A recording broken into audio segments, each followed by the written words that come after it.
Buenos días, le doy gracias a Dios primero y a María Santísima por un día más de vida. Hoy jueves de Corpus Christi, pero antes que nada, dando gracias a Dios, he escogido este lugar tan hermoso. Siempre me gustan las grabaciones, dar las enseñanzas, apreciar la naturaleza. Qué hermoso ver esta agua, ver esos patos, creación de Dios, esas aves. La verdad que es algo maravilloso que muchas veces no ponemos atención y no meditamos en la creación de Dios. Este es un lugar muy hermoso, muy bonito, muy fresco, donde el día de hoy voy a compartir un poquito acerca de Corpus Christi, o el cuerpo y la sangre de Cristo. Muchos a lo mejor ya lo sabemos, pero es una enseñanza que tenemos que saber la historia, dónde se empieza a celebrar por primera vez, y qué más que darle gracias a Dios por la ayuda de varios sacerdotes. Le doy gracias a Dios y también al Padre Domingo Machado de la parroquia San Benito, que él es una parte importante en mi vida, que siempre lo estoy molestando para que me ayude con enseñanzas, conferencias que yo tampoco sé muchas veces. Le doy gracias también al Padre Roberto Mena de Riverdale, Maryland. Le doy muchas gracias al Padre Jorge Zárraga de Tijuana. Le doy gracias también al Padre Eliodoro García de España. Le doy gracias a mi párroco Tomás Alcaire de mi parroquia San Rafael, y también gracias a mi hermano Salvador Melara de El Salvador. Como ustedes ven, estas enseñanzas no las preparo yo solo, las preparamos todos en unidad. No necesariamente tenemos que vivir cortito. Si se fijan, todos vivimos retirados, pero vivimos conectados en el mismo espíritu que es Dios. Pero antes de empezar también, y darles gracias a Dios y a todos estos sacerdotes y a mi hermano Salvador por ayudarme a preparar estas enseñanzas en beneficio de todo el pueblo de Cristo Jesús, también queremos leer el Evangelio de hoy. Hoy se celebra, ¿verdad?, el jueves de Corpus Christi, o cuerpo y la sangre de Cristo. Nuestra Iglesia Católica lleva esta fiesta, o la celebramos, el domingo que viene, un domingo después de la Santísima Trinidad, o sea, el 2 de junio, se celebra el cuerpo y sangre de Cristo. Pero hoy jueves es el día del cuerpo y la sangre de Cristo. Pero antes de eso vamos a leer el Evangelio de hoy. Un Evangelio muy hermoso, muy precioso, donde Dios nos mantiene conectados a través de su palabra. Vamos a irnos a Marcos 10, del 46 al 52. Y dice así la palabra de Dios. Llegaron a Jericó, y cuando Jesús ya salía de la ciudad, seguido de sus discípulos y de mucha gente, un mendigo ciego llamado Bartimeo, hijo de Timeo, estaba sentado junto al camino. Al oír que era Jesús de Nazaret, el ciego comenzó a gritar: Jesús, hijo de David, ten compasión de mí. Muchos lo reprendían para que se callara, pero él gritaba más todavía: Hijo de David, ten compasión de mí. Entonces Jesús se detuvo y dijo: llámenlo. Llamaron al ciego diciéndole: ánimo, levántate, te está llamando. El ciego arrojó su capa y dando un salto se acercó a Jesús, que le preguntó: ¿qué quieres que haga por ti? El ciego le contestó: Maestro, quiero recobrar la vista. Jesús le dijo: puedes irte, por tu fe has sido sanado. En aquel mismo instante el ciego recobró la vista y siguió a Jesús por el camino. Palabra de Dios. Te alabamos, Señor. Un beso, una reverencia a la palabra de Dios.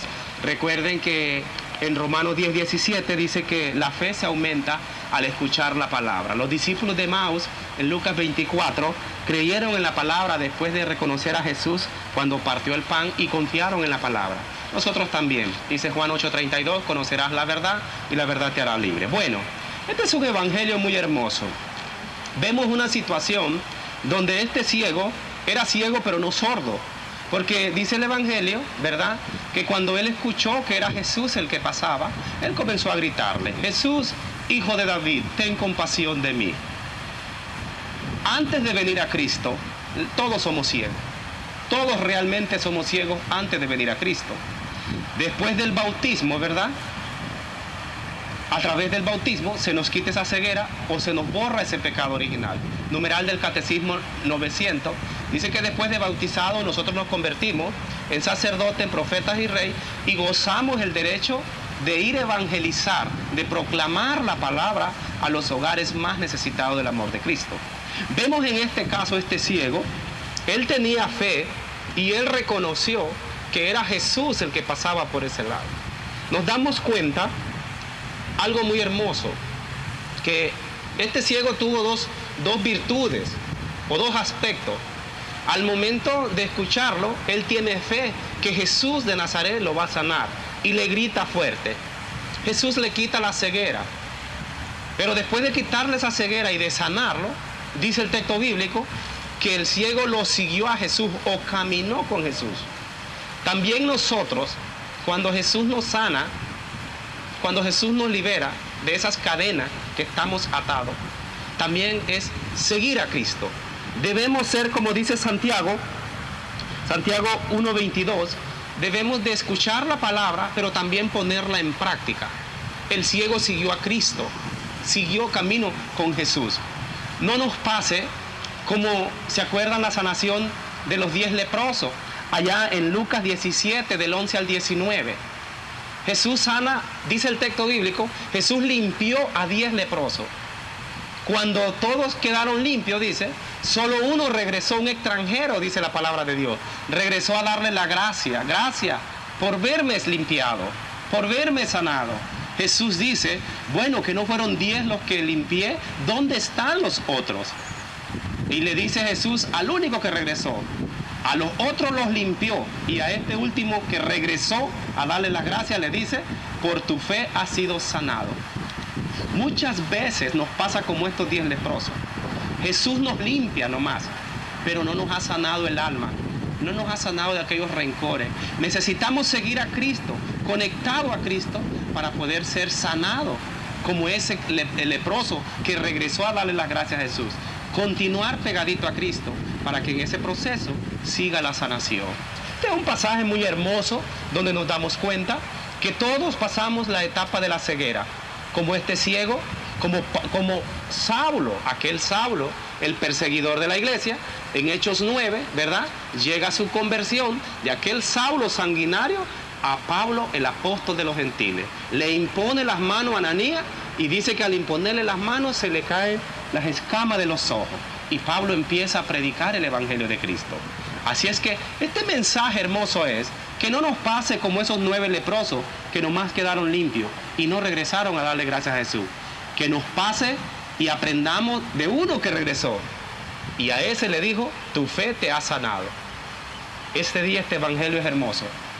Que esa ceguera espiritual que tenemos, que sea el mismo Jesús, que nos limpie, que nos sane. Y como dijo Juan 15:5, sin mí no podrán hacer nada. No nos despeguemos de Cristo, porque sin Cristo no podemos hacer nada.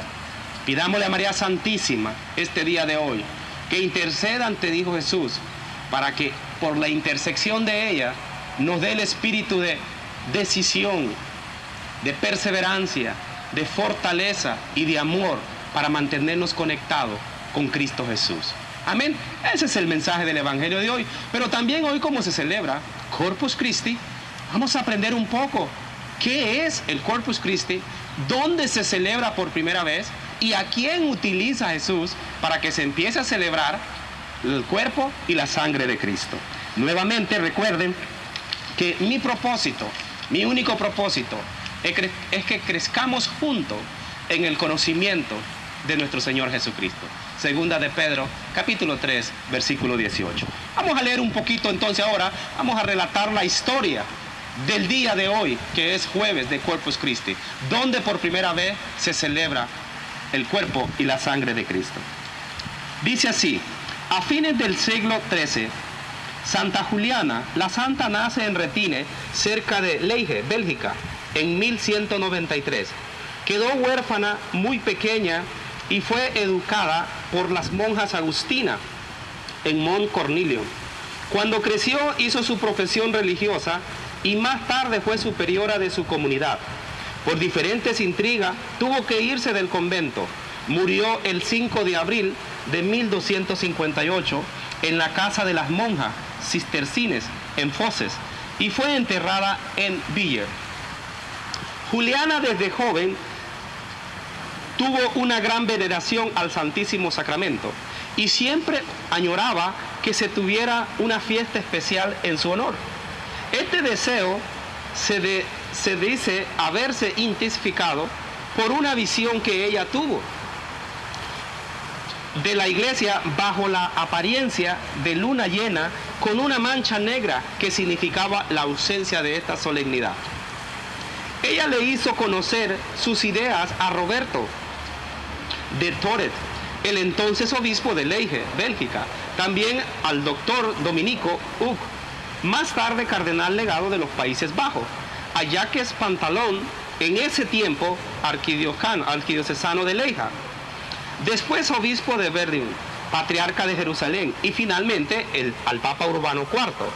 El obispo Roberto se impresionó favorablemente, y como en ese tiempo los obispos tenían el derecho de ordenar fiestas para sus dioses, invocó un sínodo en el año 1246 y ordenó que la celebración se tuviera el año entrante.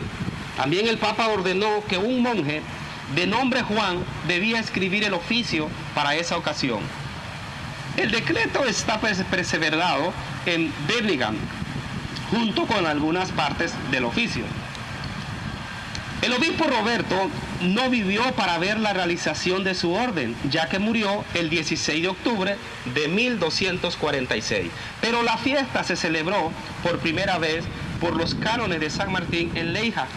Jacques Pantalon llegó a ser papa el 29 de agosto de 1261. La ermitaña Eva, con quien Juliana había pasado un tiempo y quien también era ferviente adoradora de la Santa Eucaristía, le insistió a Enrique de Welder, obispo de Leija, que pidiera al Papa que extendiera la celebración al mundo entero. Como vemos, por primera vez, año 1246, se celebra el cuerpo y la sangre de Cristo en Leija, Bélgica, a nivel diocesano nomás. Vamos a ver después de acá, ¿a quién usa Dios para llevar su celebración, su fiesta? A Santa Juliana, una sierva de él, ¿verdad? Ahora, Urbano IV, siempre siendo admirador de esta fiesta, publicó la bula Transiturus el 8 de septiembre de 1264, en la cual, después de haber ensalzado el amor de nuestro Salvador expresado en la Santa Eucaristía, ordenó que se celebrara la solemnidad de Corpus Christi en el día jueves, después del domingo de la Santísima Trinidad, al mismo tiempo otorgando muchas indulgencias a todos los fieles que asistieran a la Santa Misa y al oficio. Este oficio, compuesto por el doctor angélico Santo Tomás de Aquino, por petición del Papa, es uno de los más hermosos en el brevario romano y ha sido admirado aún por los protestantes. Qué hermoso, ¿verdad? Esto es hermoso.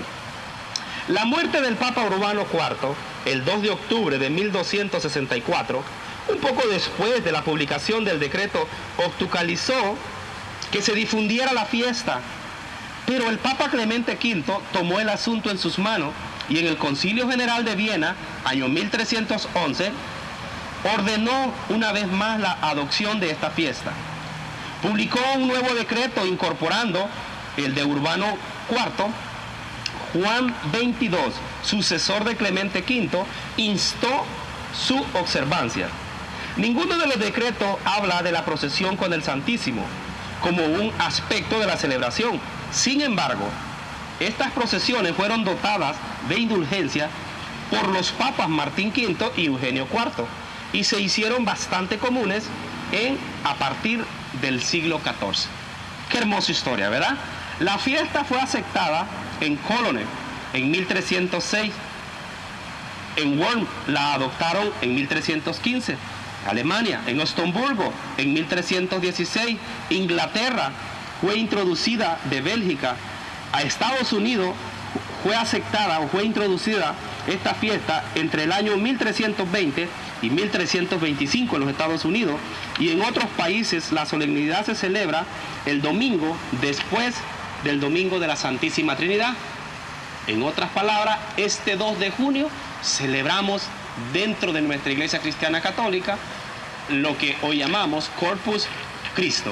Pero ya aprendimos y ya nos dimos cuenta dónde por primera vez se celebra el cuerpo y la sangre de Cristo a nivel diocesano es en Bélgica, en el año 1246. Luego se fue extendiendo, ¿verdad?, a diferentes países como Alemania, y al último, año 1325, llega a Estados Unidos.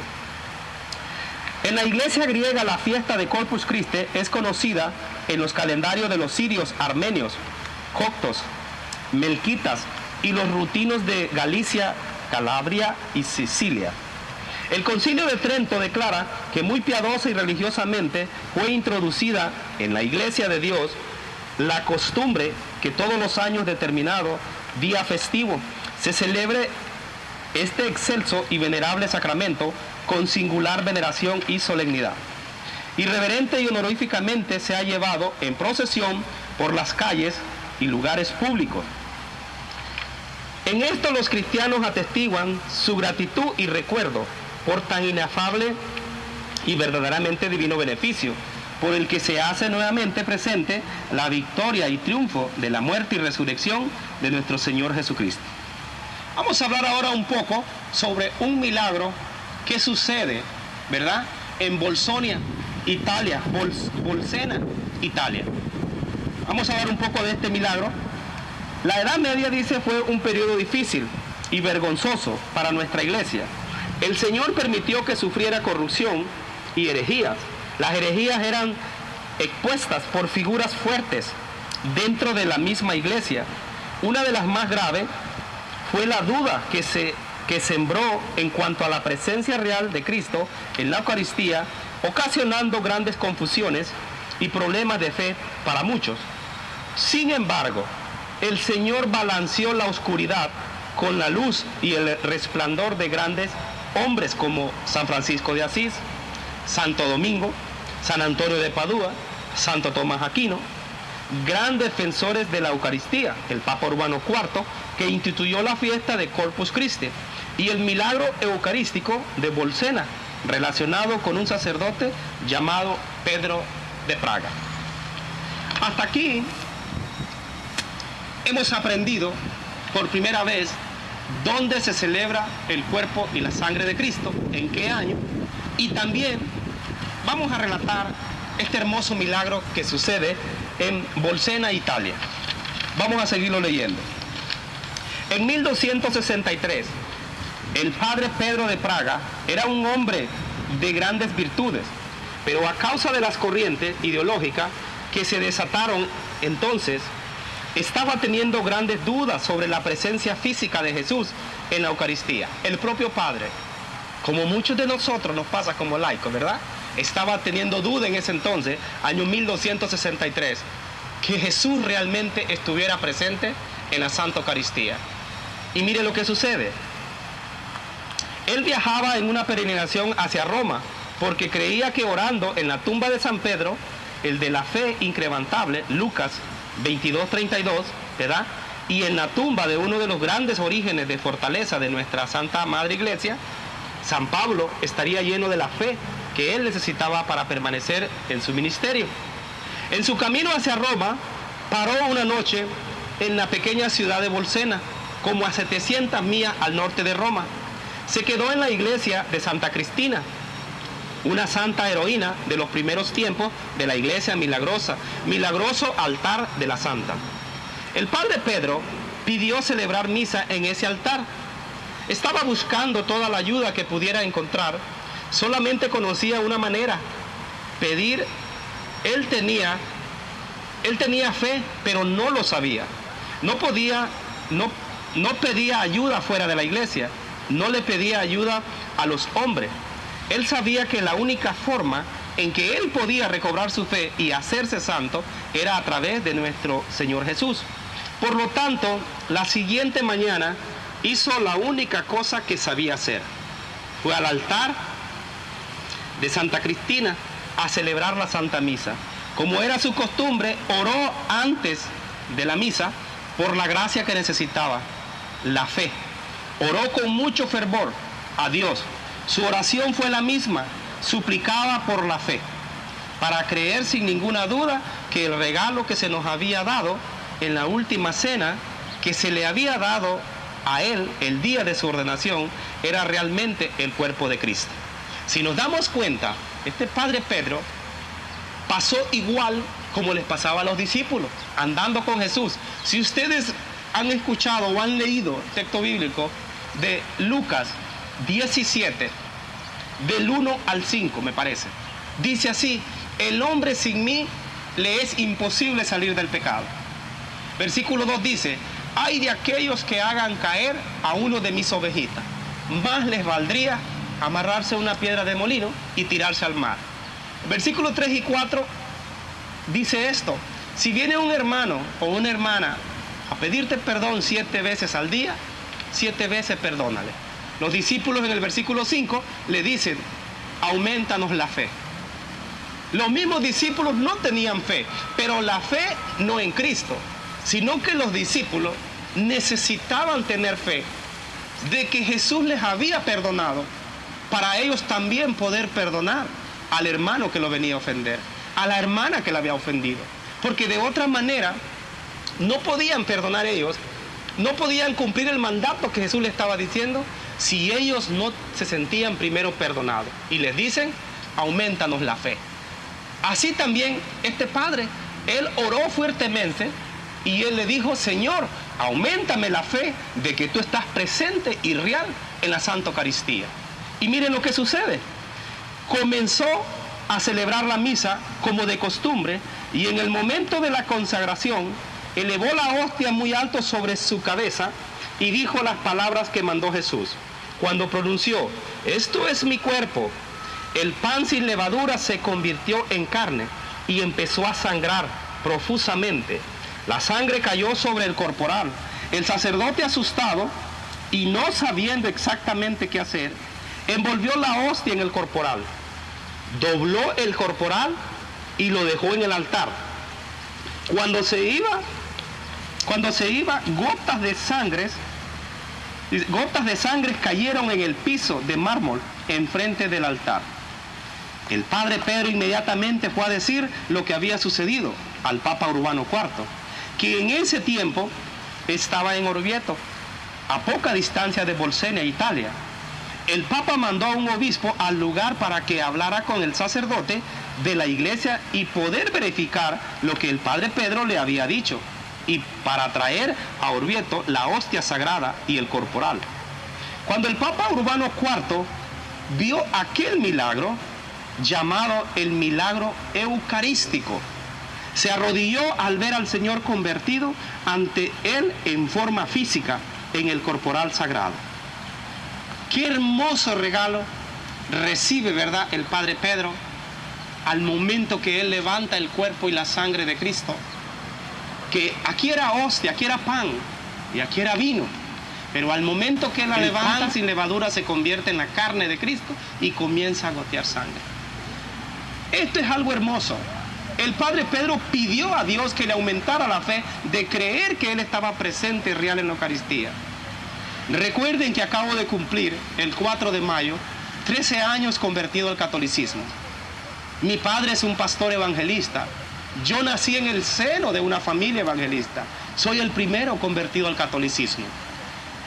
También yo dudaba de que yo los criticaba a ustedes, que ustedes tenían un Dios de galleta. Y nunca se me olvida, allá por el año 2003, en la parroquia San Pío V, la que está allá por la Beach Boulevard y Orange Store. Me acuerdo que allí estaba expuesto el Santísimo y mi esposa se fue al baño. En eso yo le dije a Jesús: yo no creo que tú estés presente allí, en ese pedazo de pan. No sé, le dije, ¿por qué los católicos te encierran allí? Pero si tú estás allí, le dije, presente, dame una señal y no volveré a dudar. Me pasó como el padre Pedro, me pasó como los discípulos de Jesús también. Y me acuerdo que cerré los ojos, y cuando yo cerré los ojos, miré en la custodia, en ese Dios de galleta que yo decía, en ese pan, en esa hostia que estaba en la custodia. Cuando yo cerré mis ojos, con mis ojos espirituales pude ver el Sagrado Corazón de Jesús y el Sagrado Corazón de María. En ese instante yo me doblé y dije: Señor, nunca más vuelvo a dudar que tú estás presente en la Santa Eucaristía. Probablemente a ti te esté pasando como al hermano Tony en el 2003, como a este padre Pedro en el año 1264, ¿verdad? Que no creía realmente, dudaba que Jesús estuviera presente en la Santa Eucaristía. Y Jesús le muestra que Él está presente en la Santa Eucaristía. Como es pentecostal, hoy 13 años convertido al catolicismo, yo te invito y te digo que Jesús es presencia real en la Santa Eucaristía. Vemos acá también, vamos a seguir un poquito más. Dice, ok, recibió el corporal milagroso, el obispo fue al balcón del palacio papal, lo elevó reverentemente y se lo mostró a las personas de la ciudad, proclamando que el Señor realmente había visitado su pueblo. Declaró que el milagro eucarístico en Bolsenia realmente había disipado las herejías que habían estado extendidos sin ton ni son por Europa. Durante el año siguiente, el Papa Urbano IV se ocupó casi exclusivamente en la labor de escribir la bula papal, Transituris, la cual fue publicada el 11 de agosto de 1264. Con esa bula papal instituyó la fiesta de Corpus Christi, en honor al Santísimo Sacramento en la Eucaristía. Qué hermoso, ¿verdad? Hemos aprendido bastante. Ahora vamos a hablar un poquito sobre la Eucaristía o misa. ¿Qué es la Eucaristía o misa para nosotros? La palabra Eucaristía es de origen griego. Eucaristi significa acción de gracia. Recuerda las bendiciones que proclaman las obras de Dios, la creación, la liberación, la redención y la santificación. Vamos a leer un poquito el catecismo de nuestra Iglesia Católica. Vámonos al numeral, ¿qué sería? Vamos a leer numeral 1362. Y dice así, numeral del catecismo 1362. La Eucaristía es el memorial de la Pascua de Cristo, la actualización y la ofrenda sacramental de su único sacrificio en la liturgia de la Iglesia, que es su cuerpo. En todas las plegarias eucarísticas encontramos tras la palabra de la institución una oración llamada animeos o memoria.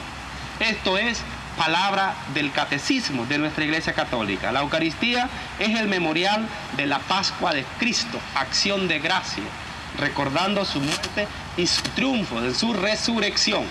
Qué hermoso, ¿verdad? Numeral del catecismo de la Iglesia Católica. Y dice, la Eucaristía es una palabra griega, de origen griego eucaristia, significa acción de gracia. Recuerda las bendiciones que proclaman las obras de Dios, la creación, la liberación, la redención y la santificación.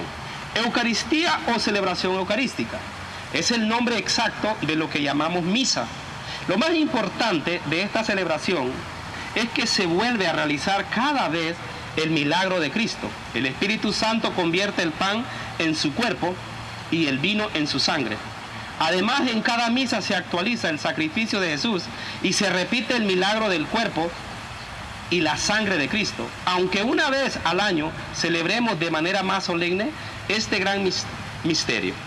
Como mensaje y lo que hemos aprendido, para todos nosotros, amados míos, que creemos que Jesús está presente y real en la Santa Eucaristía, al momento que el Padre levanta el cuerpo y levanta la sangre de Cristo, por la obra del Espíritu Santo, por la acción del Espíritu Santo, allí sucede algo que se llama transustanciación, o el cambio o la conversión de aquel pan sin levadura en el cuerpo de Cristo y aquel vino que ya no es vino cuando baja en sangre de Cristo.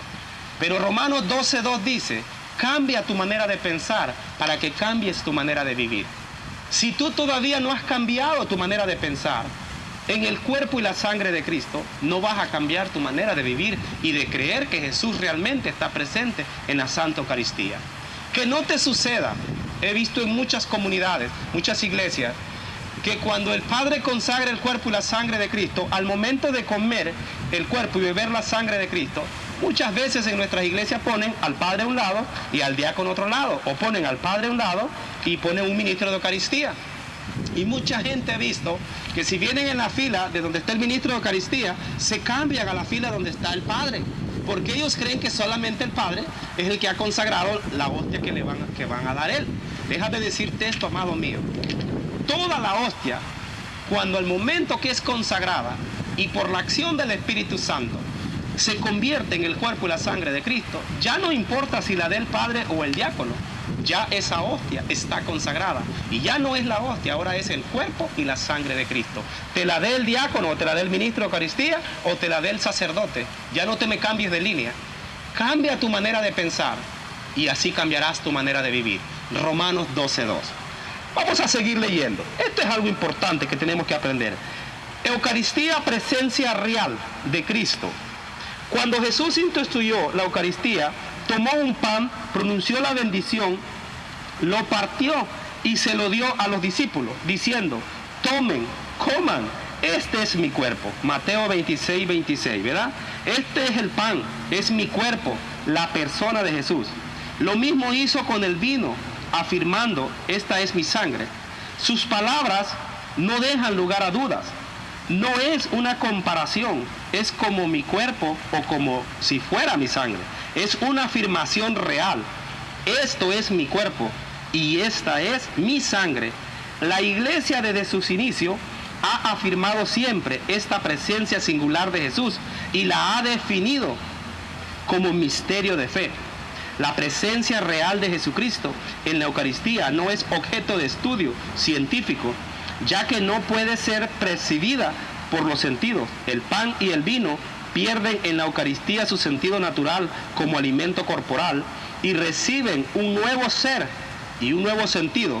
Son signos reales de la presencia real de la entrega personal de Jesucristo. En los signos sensibles de pan y de vino se hace presente realmente Jesucristo, que se entrega por nosotros. Qué hermoso, ¿verdad? Estamos terminando. El valor de la Eucaristía. ¿Qué valor le estás dando tú a la Eucaristía? ¿O qué valor le estamos dando a la Eucaristía? En cada misa se actualiza el sacrificio de Cristo, con el que Dios sella la nueva alianza con la humanidad entera. Sabemos que la Eucaristía es un sacrificio por las palabras de Jesús. Esta es mi sangre, la sangre de la alianza, que se derrama por todos por el perdón de los pecados. Mateo 26:28. Se recuerda con esta frase lo que relata el Éxodo, cuando Moisés rocía sangre del sacrificio del Sinaí sobre el pueblo, diciendo: esta es la sangre de la alianza que el Señor hace con vosotros. Éxodo 24:8. Cuando la Iglesia celebra la Eucaristía, por encargo de Jesús, hagan esto en memoria mía. Lucas 22:19. Actualiza el sacrificio único de Jesucristo por la palabra y los signos eucarísticos. Se hace presente el sacrificio de la cruz y además toda la obra salvadora de Jesucristo. La Eucaristía es fuente y cima de toda la vida cristiana. Los demás sacramentos y todos los ministerios de la Iglesia y obras de apostolado están unidos a la Eucaristía y a ella se ordenan. En la Eucaristía está todo el bien espiritual de la Iglesia, es decir, Cristo mismo. ¿Qué es una comunidad cristiana? Una comunidad eucarística. Desde sus inicios, la comunidad cristiana acostumbra reunirse para partir el pan, es decir, para participar de la celebración eucarística. Dice así, Hechos 2 del 42 al 47. Eran constantes en escuchar las enseñanzas de los apóstoles y en la comunidad de vida, en el partir el pan y en las oraciones. Todo el mundo estaba impresionado por los muchos prodigios y señales que los apóstoles realizaban. Los creyentes vivían todos unidos y lo tenían todo en común. Vendían posesiones y bienes, repartían entre todos según la necesidad de cada uno. A diario frecuentaban el templo en grupo, partían el pan en las casas y comían juntos, alabando a Dios con alegría y de todo corazón, siendo bien visto por todo el pueblo, y día tras día el Señor iba agregando al grupo a los que se iban salvando. Palabra de Dios. Te alabamos, Señor. Este texto nos muestra cómo la celebración eucarística se había entregado en la vida de la humanidad, de la comunidad, estableciendo con ella una estrecha relación. La celebración lleva a la vida y la vida en la que todo se comparte. Se celebra y cobra sentido en el gesto de partir el pan. La comunidad cristiana es eucarística porque comparte un mismo pan y porque comparte un sentimiento y bienes entre los hermanos. A esto se siente conducida por el hecho de comer de un mismo pan. Cristo asimilado unifica a todos los miembros hasta el punto de que todos pensaban y sentían lo mismo. Lo poseían todo en común y nadie consideraba suyo nada de lo que tenía. Hechos 4:32. Para los cristianos, compartir el pan es participar y estar en el cuerpo de Cristo. Primera de Corintios 10, del 16 al 17. La Eucaristía habla del hecho y la experiencia de lo que es el cuerpo de Cristo. La puesta en práctica del amor mutuo expresado en el servicio y en la disponibilidad hacia los demás. Es por eso que San Pablo, en varias ocasiones, recrimina a la comunidad por sus divisiones y diferencias que invalidan la cena del Señor. Primera de Corintios, capítulo 11, del 17 al 34. Con su advertencia, les viene a decir que no basta con hacer el rito de partir el pan, sino que es preciso vivir en la unidad y solidaridad que el gesto eucarístico significa. ¿Para qué voy a misa? Es una pregunta que nos hacemos. ¿Voy a misa por cumplir o voy a misa porque mi papá y mi mamá me llevan a fuerza? Vamos a ver, ¿por qué voy a misa? Participar en la Eucaristía no es como ir a ver un espectáculo, sino unirse al culto más grande que el hombre pueda realizar, porque no es el ofrecimiento de oraciones u obras buenas lo que se hace, sino el mismo ofrecimiento de Cristo, al cual el hombre se une mediante la aceptación de la palabra de Dios. El ofrecimiento dice así, ¿ok? El ofrecimiento de sí mismo y la recepción del cuerpo y la sangre del Señor. No es suficiente con estar en misa físicamente, es necesario participar activamente en ella desde el inicio hasta el final, interesarse por las lecturas y compartir las oraciones y los cantos. Todo esto nos dispone a lo más importante, la comunión, para unirse en común con Cristo y los cristianos. Solo así se forma lo que llamamos una comunidad. La comunidad cristiana es desde sus inicios una comunidad eucarística. Su vida y crecimiento depende de la participación en este sacramento. Hechos 2, 46 al 47. No se puede ser cristiano católico sin asistir a misa y frecuentar el sacramento de la Eucaristía al menos una vez por semana, cada domingo. Privarse de este vital alimento es para el espíritu como dejar de comer para el cuerpo.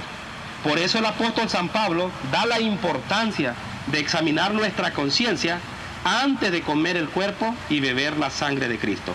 Primera de Corintios, capítulo 11, del 27 al 31. Amados míos, creo que esta enseñanza es de suma importancia.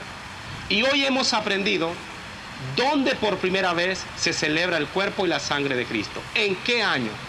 ¿En qué año más o menos? También, algo muy importante, que aprendamos hoy, que no nos pase como le pasó a los demás discípulos en Juan 6, del 60 al 68. Solo una persona dijo: Maestro, ¿a dónde más iremos? Si solo yo, solo tú, dice, tienes palabra de vida eterna. Digámosle hoy todo que aprendimos a Jesús, como le dijo Pedro: Maestro, ¿a dónde más iremos? Si solo tú tienes palabra de vida eterna. Recuerda, amado mío, que mi intención es que crezcamos juntos en el conocimiento de nuestro Señor Jesucristo. Y nuevamente le doy gracias a Dios por darme la oportunidad de poder ayudarlos, al Padre Domingo Machado, la parroquia San Benito, Padre Roberto Mena, de Riverdale, Maryland, Padre Jorge Zárraga, de Tijuana, Padre Eleodoro García, de España, mi párroco Tomás Alcaire, de la parroquia San Rafael, y mi hermano Salvador Melara, del Salvador, por verme ayudado a preparar esta hermosa enseñanza. Dios me los bendiga y que María Santísima me los cubra con su manto santo. Amén.